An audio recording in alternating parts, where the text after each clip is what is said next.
Hello everyone. In this video, we demonstrate the process of recovering data from a RAID 5 array on a Synology DS409 NAS in the macOS Sonoma 14.5 environment. We will cover cases of logical damage, specifically accidental deletion of files or folders, and volume formatting. You will learn how to proceed if the NAS or a specific disk fails, as well as how to access data if the RAID drive is lost and network folders no longer appear. We also specifically show how to recover information after deleting a virtual LUN disk within the DiskStation Manager environment. This material will be useful both for IT professionals and users who work with Synology network storages, configure RAID arrays, manage LUNs and network folders, and use disk resources for hosting virtual machines, server services, and databases. The Synology DS409 is a network-attached storage device designed for centralized data storage, sharing documents and multimedia, and building reliable backup systems for critical information. The device supports up to 4 hard drives in RAID 0, 1, 5, 5 plus spare, 6, and 10 configurations, allowing for an optimal combination of performance, capacity, and data protection. Key features of the DS409 include a gigabit Ethernet port for high-speed LAN access, support for SMB or CIFS, AFP, NFS, and FTP protocols for compatibility with various operating systems, and iSCSI functions for connecting to servers and virtual environments. The NAS is managed via the user-friendly DiskStation Manager web interface, which allows administration of disks, users, and services. The device also supports automatic backup and data synchronization with remote servers, ensuring secure storage and access to information. To connect to the Synology DS409 from macOS, the computer and NAS must be on the same local network. To access the DiskStation Manager web interface, open any browser and enter the IP address of the NAS. On the login page, enter the username and password for the account created on the NAS. After authorization, the DSM web interface will open. Alternatively, to locate the NAS on the network, you can install the Synology Assistant utility on your Mac. After installation, run the program. It will automatically scan the local network and detect connected NAS devices. If your device does not appear in the list, open the Preferences menu in the upper right corner of the main window and enable the option Allow Compatibility with devices that do not support password encryption. This setting allows the program to find older NAS models that do not support password encryption. After scanning is complete, select the desired NAS from the list and click Connect. The program will open the DiskStation Manager web interface, where you can continue managing storage, creating or mounting volumes, managing users, and configuring iSCSI LUNs for further data operations. If you have accidentally deleted files, directories, or formatted a LUN, you can recover the data using Hetman partition recovery software. First, let's look at how to create and connect a virtual LUN disk. To create a new virtual volume in DSM, use the iSCSI LUN Creation Wizard. After logging in, open Storage Manager, go to the iSCSI LUN tab, and click Create to generate a new LUN. In the window, select the iSCSI LUN type, Regular Files. Next, set the LUN name, choose its location, define the space allocation type, thin or thick provisioning, assign the necessary disk capacity, and link the LUN to a new or existing iSCSI target in the Target Mapping section. After confirming the parameters, a new LUN will be created, available for use in the macOS environment by connecting to the target. After successfully creating a LUN in DSM, it needs to be connected in macOS to appear as a logical disk. Various iSCSI clients are used for this purpose. In this video, kernsafe iSCSI Initiator will be used for the connection. On the main screen of the program, click Discovery. In the next window, enter the NAS IP address in the empty field. Leave the port as default and click the Add button. Then, on the main screen, click Log On. And in the next window, press the Log On button again. The next step is to initialize the virtual disk via Disk Utility. On the main screen of the program, select the connected virtual disk on the left, then click the Erase button in the upper right part of the window. In the dialog box that opens, give the LUN a name and select the file system to be used on this disk.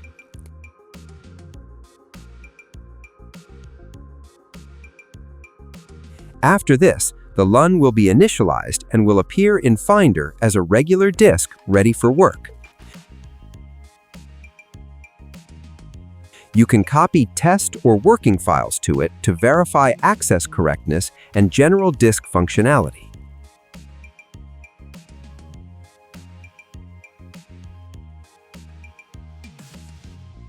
So, in case of accidental deletion or formatting of data on a LUN, for full recovery, you can use the Hetman Partition Recovery program. It allows you to scan arrays, detect deleted or lost files, and recover them with maximum accuracy. You will find the link to the program in the description below the video. After launching the program, your virtual disk will automatically appear on the main screen, indicating the file system, total capacity, and available partitions. To start recovery, select the entire disk or a specific partition with the left mouse button and start the scan by double-clicking or via the context menu by selecting Open. If you need to recover deleted files or folders, it is recommended to use the Fast Scan mode. In this mode, the program scans the file system at the metadata and directory level, detects deleted elements by the user, and evaluates their integrity. After the scan is complete, a list of files and folders available for recovery appears with a preview option. The user can select individual files or directories for recovery, after which the program restores the data to the chosen location, preserving the folder structure and file attributes.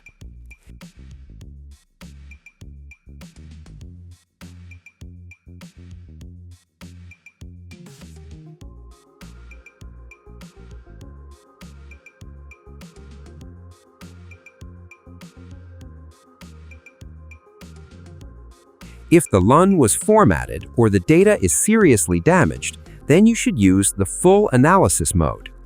In this mode, the program performs a deep bit-by-bit scan of the array, recovers all available data regardless of the file system state, and ensures the return of the maximum amount of information.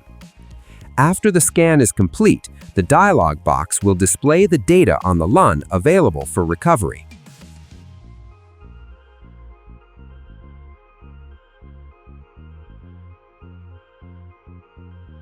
Select the necessary files and folders and click the Recover button in the upper left part of the main menu.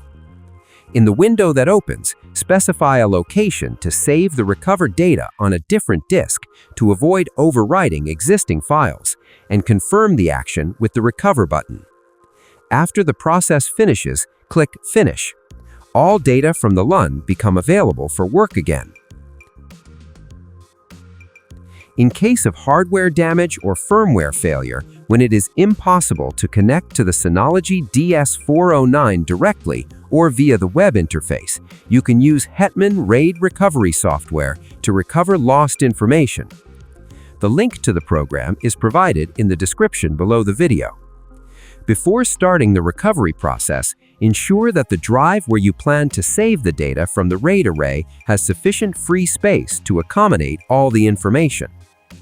Be sure to record the exact order of the disks in the RAID array before taking any action. Each disk performs a specific role in data storage and parity calculation, so swapping them can lead to file corruption, disruption of the array structure, and significantly complicate recovery. To avoid additional risks of data loss, it is recommended to document the location of each disk in advance and check the connection correctness before starting the recovery procedure.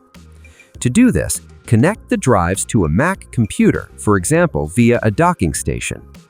If physical connection of all disks is impossible, you can use an alternative approach. Create an image of the inaccessible drive and connect it for further analysis and data recovery. This method was discussed more detail in previous videos on our channel. Automatic RAID parameter recognition.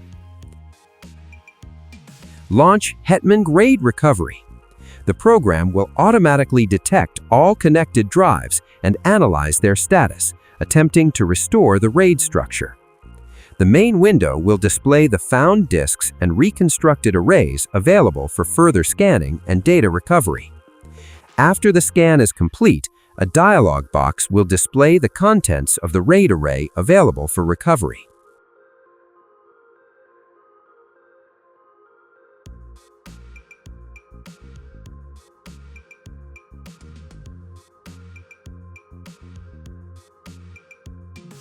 Select the necessary files and folders and click the Recover button at the top of the main menu. In the next window, specify a location to save the recovered data on a different disk to avoid overwriting existing files, and confirm the action with the Recover button. After the process finishes, click Finish. All data from the RAID array become available for work again. If the program failed to automatically recognize the disk array, you can use the built-in RAID constructor in Hetman RAID Recovery to manually recreate the RAID configuration and subsequently access the data. To work in the RAID constructor, you also need to know the basic parameters of the array set during its creation: RAID type, block order, block size, and bytes per sector. For RAID 5, the following values are used in most cases: block order, left synchronous, block size, 64 kilobytes, bytes per sector, 512. In the Available Disks field, select the disks of your RAID array and move them to the Selected Disks field on the left, maintaining the correct order of arrangement in the array. If one of the disks cannot be physically connected, you can use the Add Empty Disk function, which allows you to add a blank disk to simulate the missing drive. At the same time, it is extremely important to maintain the correct sequence of disks in the RAID array, as violating it can lead to incorrect array reconstruction and make data recovery impossible. After that, click the Change Disk Offset and Size icon and enter the offset value 94392,320. Before confirming, ensure that the measurement units are set to sectors. This action must be performed for all real disks except for the simulated empty disk.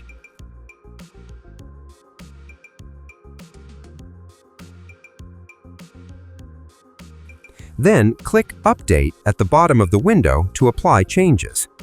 If the parameters are entered correctly, at least one partition with the specified file system will appear in the resulting RAID array field. Check its contents to ensure the required folders are present. Then click the Add button in the bottom right corner to add the recovered RAID array to the main page of the program for further scanning and data recovery. If a LUN was deleted or formatted in macOS and you need to get the data back, you can use Hetman RAID Recovery for this. After the RAID array is correctly reconstructed in the RAID constructor, scanning is performed and analysis results appear on the main screen of the program. You need to find the directory where the LUN is stored. The virtual disk is located in the System folder at ISCSITTRG. It appears among the found data in the list of scanned partitions, and this is where the LUN is located as a file available for subsequent saving. Click the Recovery button as shown in the video. In the window that opens, click Next, select Save on Hard Disk, and specify the folder to save the image. After the process is complete, the image will be created and you can reconnect all disks for further work with the program. Next, in the main program window, click the Mount Disk button on the top panel. In the new window, select Raw Disk Images, click Next, and specify the previously saved LUN file. After this, the file will be mounted as a disk image. You will be able to open it, perform a scan, and recover the necessary data by saving it to another disk. This segment of the video covers the situation where a virtual LUN disk was deleted in DSM or became unavailable due to a software failure. It shows how to proceed when the LUN no longer appears in the system, but the RAID array itself is successfully reconstructed and available for analysis. In this case, instead of the original LUN, its previously recovered file is used, allowing you to continue working with data without reconstructing the RAID array again. Previously, we showed where the virtual disk file is stored and how to recover it to a computer. Next, let's look at how to upload this file back to the NAS for further use and restoration of full data operation. After restoring the NAS functionality or reinstalling and reconfiguring DSM, it is necessary to create a new LUN with the same parameters used previously. Next, upload the saved LUN file to any convenient folder created in DSM. This can be done via the File Station section in the DSM web interface. To do this, open File Station and select Upload. Next, select Upload with the Skip option. Then specify the LUN file to upload to the appropriate folder. The upload progress will be displayed in the upper right corner of the window, where you can monitor the process status until its full completion. To perform further actions, you need to enable SSH access to the NAS. This setting is configured in the DSM web interface. Go to Control Panel and open the Terminal section. Then, in the Terminal Service Options block, enable the Enable SSH Service option by checking the corresponding box and save the changes. After activating SSH, it becomes possible to connect to the NAS via the terminal. The DSM system has a built-in root system account, which has full access rights to the file system and NAS system directories. In the DSM versions used on the Synology DS409, the root account does not have a separate password. When connecting via SSH, it uses the admin user password. This ensures the ability to perform administrative operations at the system level. Open Terminal and connect to the NAS by entering the command ssh root at NAS IP address, for example, root at 192.168.0.202. The system will then request the root user password, the usage order of which was explained earlier. After successful connection, enter the command ls/ to view the contents of the root directory. Next, go to the volume created earlier in DSM using the command cd/volume1. To view its contents and verify the existence of the LUN directory, execute the command ls/volume1.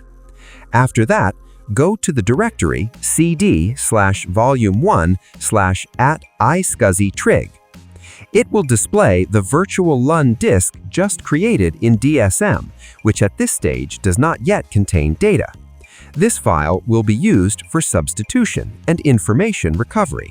You can also navigate to the directory using commands cd/volume1/RAID5 and then execute ls to view the uploaded LUN file that will be used for copying into the new virtual disk. With the command cp/volume1/RAID5/LUN_1_000/volume1/@iscsi-trig/iscsi1_1_000, we copy the saved LUN file with data iscsi1_LUN_1_000 into the @iscsi-trig folder, replacing the newly created empty file iscsi1_LUN_1_000 in DSM via terminal. Thus, the LUN has been restored, and it can be mounted and connected for display in Finder. All data inside the disk remained in place, and it is again available for work as a regular connected disk. This allows you to verify the recovered data, evaluate its structure, and ensure that important information is fully preserved before further work.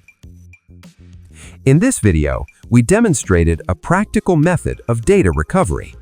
If this information was useful to you, please subscribe to the Hetman software channel and watch for new materials. If you have any questions or need help regarding this video, leave them in the comments, and we will explain working with LUNs and NAS in detail and show how to recover data quickly, safely, and conveniently. Thank you for watching, and we wish for your data to always remain protected.